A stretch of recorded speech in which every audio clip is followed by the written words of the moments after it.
7 বছর লাগবে এই প্রজেক্টটা শেষ করতে। 2033 সনে এই প্রজেক্টটা শেষ হবে।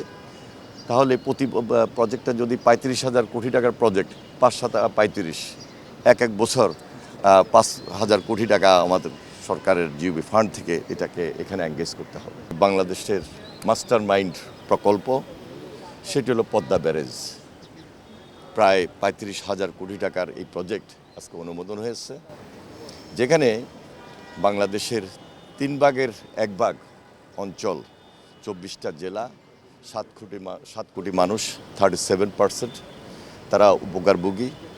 জনস্বার্থে জনগুরুত্বপূর্ণ বিধায় এই প্রকল্পটি আজকে অনুমোদন হয়েছে।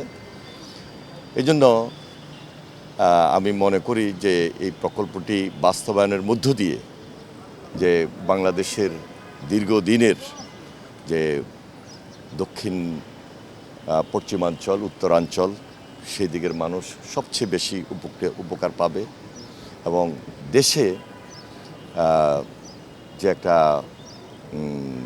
উপকার সুবিধা রেভিনিউর দিক থেকে, সেটা আমরা এই প্রজেক্টটা শেষ হলে সবচেয়ে বেশি অর্জন করতে সক্ষম হব। আরেকদিকে আপনারা জানেন যে ফারাক্কা ব্যারেজের কারণে আমাদের ওই অঞ্চল শুষ্ক মৌসুমে, যেখানে 15% পানি আমরা পাই, এটা তো সেখানে একটা শুষ্ক মৌসুমে একটা বিশাল খরার সৃষ্টি হয়। আমরা এই পদ্মা ব্যারেজ করার মাধ্যমে সর্বোচ্চ বেনিফিটটা আমরা ওই অঞ্চলের মানুষকে দিতে পারবো। সেটা কৃষিখাতে হোক, সুন্দরবনের জন্য হোক, যেহেতু প্রচুর লবণাক্ততা হয়ে যায়, জলবদ্ধতা তৈরি হয় এবং পদ্মার সঙ্গে যে কানেক্টেড খালগুলো আছে, নদীগুলো আছে, সেগুলো ডিসকানেক্ট হয়ে যায় এবং পানির প্রত্যাহার হওয়ার কারণে এই সমস্ত সমস্যা তৈরি হয়। সব দিক বিবেচনায় এই প্রজেক্টটিকে আমরা এই জন্য বলছি যে মাস্টার মাইন্ড প্রকল্প, যেটা আমাদের নির্বাচনী প্রতিশ্রুতি ছিল, ইশতেহারে ছিলেন মাননীয় প্রধানমন্ত্রী জনাব তারেক রহমান নির্বাচনের পূর্বে রাজশাহীতে গিয়ে জনসাধারণের সামনে সেটা বক্তব্য রেখেছিলেন, কমিটমেন্ট করেছিলেন। আজকে সেটা বাস্তবায়নের জন্য আমাদের এই প্রকল্পটি একটাকে অনুমোদিত হয়েছে। এর সঙ্গে আরও 6টা প্রকল্প অনুমোদিত হয়েছে, যেগুলো খুব বেশি দৃশ্যমান, খুব সহসায় আস্তে আস্তে হবে ইনশাল্লাহ। একটু যদি বলতেন কি প্রকল্প? 6টার মধ্যে এগুলো কিছু সংশোধিত ছিল। বিগত যে ইন্টেরিয়ার গভর্নমেন্ট, ওনারা কয়েকটা প্রজেক্ট করেছিলেন, তার মধ্যে স্থানীয় সরকার মন্ত্রণালয়ের প্রজেক্ট রয়েছে, কৃষিভিত্তিক প্রজেক্ট রয়েছে। আমি স্পেসিফিক এই মুহূর্তে বলছি না, এই মুহূর্তে যেটা আমাদের সবচেয়ে বেশি প্রায়োরিটি সেটাই আপনাদের সামনে তুলে ধরলাম। আমরা কত পানি এখানে সংরক্ষণ করতে পারবো এবং এটা কত জমিতে আপনি ফসলে মানে সুবিধা দিতে পারবো, এই বিষয়গুলো আছে? এটা আমাদের সেই যে অঞ্চল, বাংলাদেশের 3 ভাগের 1 ভাগ, যেখানে 7 কোটি মানুষ এর সর্বোচ্চ সুবিধা পাবে। বলা যায় কুষ্টিয়া, ফরিদপুর, বরিশাল, যশোর, খুলনা, ওই অঞ্চলগুলা, সেখানে 24টা জেলার জনসংখ্যা, জনগণকে আমরা সম্পৃক্ত করতে পারবো এবং এর ফলে আমরা যে সুবিধাটা পাবো, এই সুবিধাটা আমি ইতিমধ্যে ব্যাখ্যা করেছি, যার কারণে এই প্রজেক্টটা সবচেয়ে বেশি গুরুত্বপূর্ণ।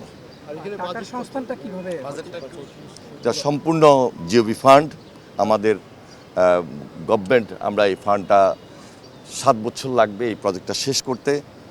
2033 সনে এই প্রজেক্টটা শেষ হবে। তাহলে প্রতি প্রজেক্টটা যদি 35,000 কোটি টাকার প্রজেক্ট, 5-7 35, এক বছর 5,000 কোটি টাকা আমাদের সরকারের জিওবি ফান্ড থেকে এটাকে এখানে এঙ্গেজ করতে হবে। তবে এইটা ফার্স্ট ফেজ। সেকেন্ড ফেজে আরও কিছু থাকবে, যেখানে আমরা ওই অঞ্চলে একদিকে একটা 7টা স্যাটেলাইট টাউন গড়ে উঠবে। তার পাশাপাশি সেখানে এই প্রজেক্টের মধ্যে 3টা হাইড্রো ইলেকট্রিক পাওয়ার প্ল্যান্ট রয়েছে, সেখানে নেভিগেশন লক রয়েছে, সেখানে ফিশ পাস রয়েছে। সুতরাং সব কিছু মিলে অত্যন্ত গুরুত্বপূর্ণ এবং এই প্রকল্পটা দেশবাসীর জন্য সবচেয়ে বেশি গুরুত্বপূর্ণ।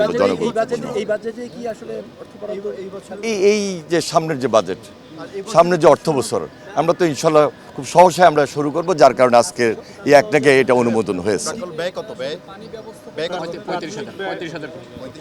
34,494 কোটি টাকা।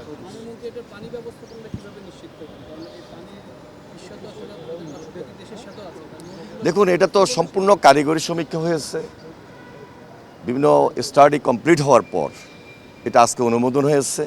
এখানে একটা বিশাল রিজার্ভার থাকবে, আমরা এই পানিটাকে এখানে জমা রাখব, বর্ষার পানিটাকে আমরা সেটা পাস করব, এবং ন্যাচারাল ওয়াটার আছে, বৃষ্টির পানি আছে, সব কিছু মিলেই তো আমরা এই প্রকল্পটা গ্রহণ করেছি। এই প্রকল্পের সঙ্গে অনেকগুলো নদী কানেক্ট থাকবে, পদ্মার সঙ্গে, এটার সঙ্গে গঙ্গার সঙ্গে পদ্মা, পদ্মার সঙ্গে নদী।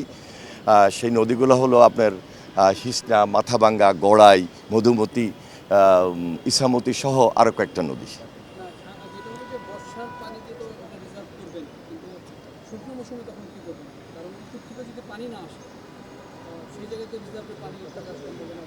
আমরা তো দেখুন যে এখানে আগেই বলেছি একটা টেকনিক্যাল দিক, এখানে বর্ষার পানির বাহিরেও আমাদের খাল খনন প্রক্রিয়া যখন আমাদের সারফেস ওয়াটারটা থাকবে এটার সঙ্গে কানেক্টেড, আর রিজার্ভারের মধ্যে তো আমরা পানিটাকে রিজার্ভে করব, আর রিজার্ভটা করার ক্ষেত্রে তো টেকনিক্যাল দিকটাই সবচেয়ে বেশি গুরুত্বপূর্ণ। বর্ষার পানি, তারপরে আপনার যখন শুষ্ক মৌসুমের আগে যখন বর্ষার পানি, প্লাবনের পানি থাকবে, তারপরে আমরা ওইটাকে রিজার্ভ করে রাখার জন্য যা যা কিছু দরকার, গভীরতা, সেদিকে উল্লেখ করেই তো আমাদেরকে এই পানিটাকে রিজার্ভ করতে হবে, এবং এই রিজার্ভ থেকেই তো এটা নদীতে যাবে, খালে চলে যাবে। প্রযুক্তিগত সহযোগিতা বানানোর ক্ষেত্রে প্রযুক্তিগত সহযোগিতা চায়না বা সেক্ষেত্রে এই চুক্তি নবায়নের বিষয়টা যদি একটু গঙ্গা চুক্তি তো 30 বছর পূর্ণ হয়ে যাচ্ছে, এই হ্যাঁ, সম্পূর্ণ আমাদের স্বার্থ সংশ্লিষ্ট, আমাদের টেকনিক্যাল টিম কাজ করছে গঙ্গা চুক্তি নিয়ে।